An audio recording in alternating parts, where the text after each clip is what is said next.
Good morning, guys. It's 6:21 by the clock. और the Hindu newspaper आता है 6:30 बजे, तो 10 मिनट फिर भी हैं। चलो बाहर घूम लेते हैं इतने।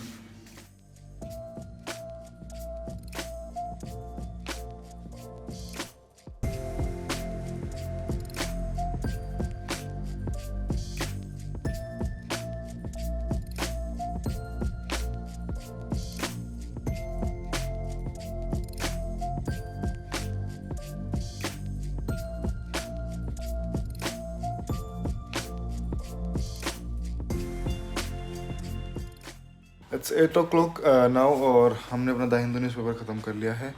अब टाइम है एक हेल्दी ब्रेकफास्ट का और कुछ छोटे मोटे काम निपटाने होंगे। So see you guys back at around 9 o'clock। काम पीछे स्टार्ट हो ही चुका है, जो आवाज़ आपको सुनाई दे रही होगी। तो in between this we are starting with the next thing. तो 11 to 1 for 2 hours we are gonna do some revision from RS Sharma, और कुछ एक बार कुछ हाथ मारना है इंडियन आर्ट।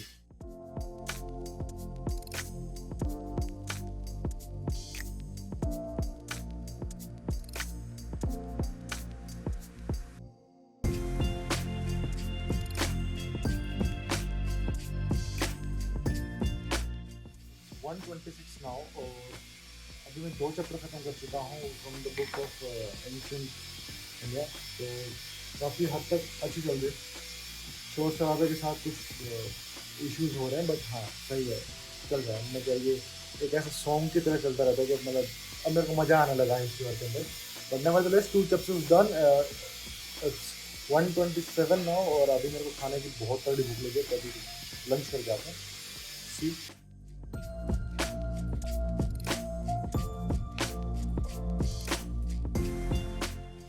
4:30 नाउ, और थोड़ा बहुत एग्जॉशन की तरफ आ रहा हूँ मैं, मतलब ज़्यादा पढ़ा नहीं जा रहा मुझसे,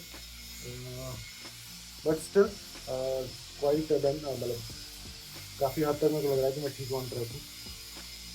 जब हम पढ़ रहे थे तो ये धूल इकट्ठा हुई है मेरे पेड़ पर, ये आज के दिन की है सारी। तो इतनी धूल है, शायद पता नहीं कितनी तो मेरे अंदर भी जा रही होगी। तो this is the level of small particles जो हैं वो एयर में जाते हैं। क्योंकि ये काम घर के अंदर है तो फिर भी ठीक है, ये चल रहा है। जब बड़े कंस्ट्रक्शंस होते हैं उनमें जब ये काम चलते हैं और ये बहुत ज़्यादा पोल्यूशन क्रिएट करते हैं, और ये इस तरीके का काम अभी शायद 1 नवंबर या उसके बाद से बंद हो भी जाता है। बट ये पार्ट एंड पार्सल है, तो ठीक है। चलो अभी के लिए फिलहाल मैं थोड़ा चाय वाय पी के आता हूँ, फ्रेश हो जाता हूँ, अंदर में स्टार्ट होती है।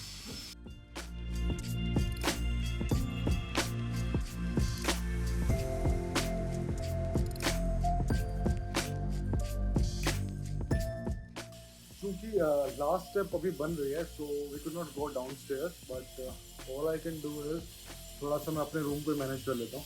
सो I will take a bit off from the studies for now. कमर दर्द कर रही है यार, मतलब बैठे बैठे ऐसा, क्योंकि मैंने चेयर भी अपनी चेंज की है।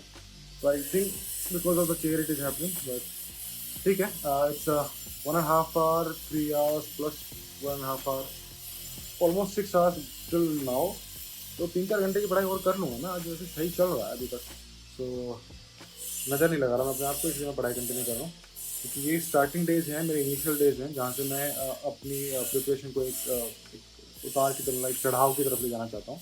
क्योंकि काम वाम तो ख़त्म ही हो रखे हैं।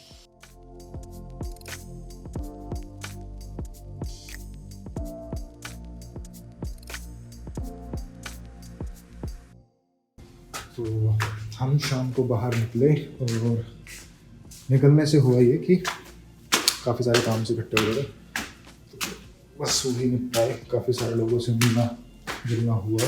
तो फिनिश करके इट्स अराउंड 9 o'clock, जब मैं ऊपर आ रहा हूँ। अभी देखते हैं। अरे भैया ये क्या है,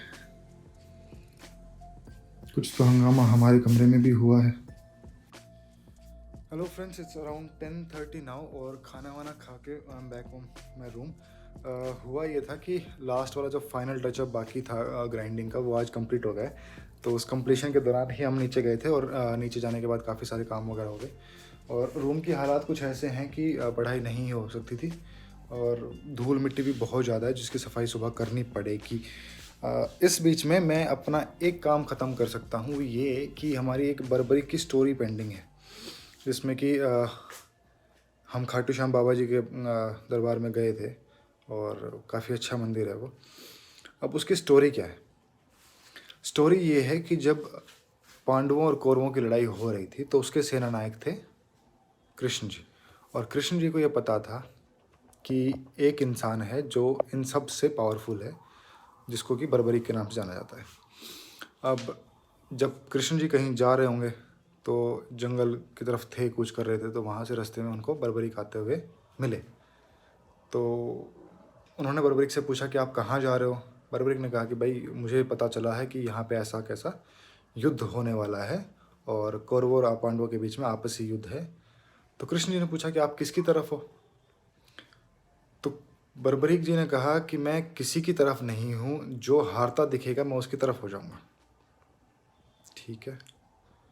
तो अब कृष्ण जी को लगा कि अगर पांडव जीत रहे होंगे और ये कौरवों की तरफ अगर हो गया तो ऑब्वियस सी बात है, फिर तो पांडवों का जीतना नामुमकिन है। ठीक है। और अगर ऐसा ही चलता रहा कि जो हारेगा ये उनकी तरफ होके आ जाएंगे, तो फिर ऐसे तो युद्ध ख़त्म ही नहीं होगा। तो मतलब पूरा का पूरा जितना भी समस्त लोग जो इकट्ठे हुए हैं ये सभी ख़त्म हो जाएंगे, युद्ध का निष्कर्ष कोई निकलेगा ही नहीं। तब कृष्ण जी ने बर्बरीक की हत्या की थी, लेकिन हत्या करते वक्त बर्बरीक ने ये मांग रखी थी कि मैं इस पूरे युद्ध को अपनी आंखों से देखना चाहता हूँ। जो भी ये पूरा युद्ध होगा मैं इसे ऑब्जर्व करना चाहता हूँ। तो कहते हैं कि बर्बरीक का जो सर है वो उन पहाड़ियों की सबसे ऊंची चोटी पे रखा गया है जहाँ से कुरुक्षेत्र का पूरा युद्ध देखा जा सकता था।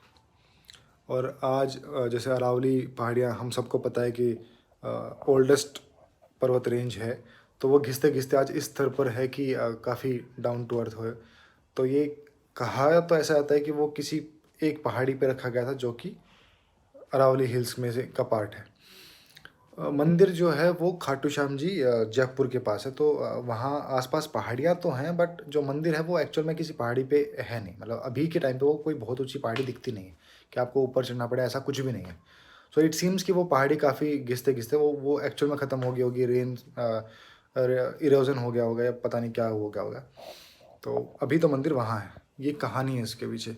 और फाइनली जब कृष्ण जी से पूछा गया था, जो कि अर्जुन ने खुद ही पूछा था कि आपने पूरा युद्ध देखा, इस युद्ध में सबसे बेहतरीन योद्धा कौन था, सबसे ताकतवर योद्धा कौन था? तो कृष्ण जी भी बर्बरीक का नाम ही लेते हैं और बर्बरीक को ये वरदान दिया गया था कि तुम हमेशा मेरे नाम से जाने जाओगे, क्योंकि तुमने मेरी बहुत मदद की है इस युद्ध को अंत में लाने के लिए। क्योंकि अगर बर्बरीक जिंदा रहते तो युद्ध को अंत तो आने नहीं देते। उनका सिंपल एक कहा था कि मैं जब जो हार रहा होगा मैं उसकी तरफ हो जाऊंगा। इसीलिए ये एक फेमस क्योट भी है उनके बारे में कि हारे का सहारा बाबा श्याम हमारा। उसका रीज़न यही है कि वो हारने की तरफ हो जाएंगे। मतलब उनका क्योट उस टाइम पे था कि मैं अगर पांडव हारेंगे तो पांडवों की तरफ और कौरव हारेंगे तो कौरवों की तरफ। तो मतलब फाइनली मैं किसी को हारने दूंगा ही नहीं। तो वही अगर उन्होंने अपनी डेथ के साथ ये चीज़ घोषित कर दी थी कि जिसको कृष्ण जी जिताना चाह रहे हैं वो जीत जाएंगे, तो he will be known as one of the Krishnas. तो कृष्ण जी का नाम ही श्याम है और वही बर्बरीक है। तो वो दे आर एक तरीके से आज के टाइम पर अगर मैं कहूँ तो ये एक दूसरे के पर्यायवाची शब्द हैं, इनके अलावा कुछ और नहीं। और अगर मैं फाइनली इस बात को बोलना चाहूँ तो ये हमारे बिलीव्स पे डिपेंड करता है काफ़ी हद तक कि हम कितना इन बातों में विश्वास रखते हैं, और हमारी आस्था का बहुत बड़ा केंद्र है। और इतना भी मैं मानता हूँ कि जीवन में कहीं ना कहीं आके एक ऐसा पॉइंट आता है कि जब तुम्हें आस्था की ज़रूरत पड़ती है। कुछ लोग होते हैं कि साइंटिफिकली इन बातों को एग्री और डिसएग्री करते होंगे और करते हैं भी, मैं खुद भी करता हूँ कई बार। लेकिन फिर भी मेरे को फाइनली लगता यही है कि आस्था का एक केंद्र होना तो बहुत ज़रूरी है। वो केंद्र चाहे तुम्हारा अपना मन हो, चाहे तुम्हारे माता पिता हों, चाहे कोई भगवान हो, चाहे कोई मूर्त हो, चाहे वो पेड़ हो, चाहे वो पशु हो, वो पक्षी हो, वो कुछ भी हो, चाहे वो तुम्हारा पार्टनर ही क्यों ना हो, लेकिन कहीं ना कहीं तुम एक जगह पे तो फेथ लगाते ही हो, चाहे तुम कितने भी रेशनल क्यों ना हो जाओ। At least one spot in your life where you put your all faith in, जहाँ पे तुम ब्लाइंड ट्रस्ट करना पसंद करते हो। तो वही पुराने टाइम में वही जो है उसके लिए भगवान जी बहुत इंपॉर्टेंट थे। आज के टाइम पे तुम किसी के साथ भी कर सकते हो, अपने दोस्तों में से भी किसी पे ब्लाइंड ट्रस्ट हम करते हैं। So it's one and the same thing, simple. अब ये बात यहाँ तक ख़त्म। स्टोरी मैंने आपको बता दी। इट्स टू लेट, क्योंकि काफ़ी टाइम, शायद 8-10 दिन हो गए पहले गए थे हम, तो but still nevertheless you know the story now. और आज के दिन की समाप्ति यहीं पे, और आज सोते हैं, मिलते हैं कल एक नई सुबह के साथ। गुड नाइट, जय हिंद।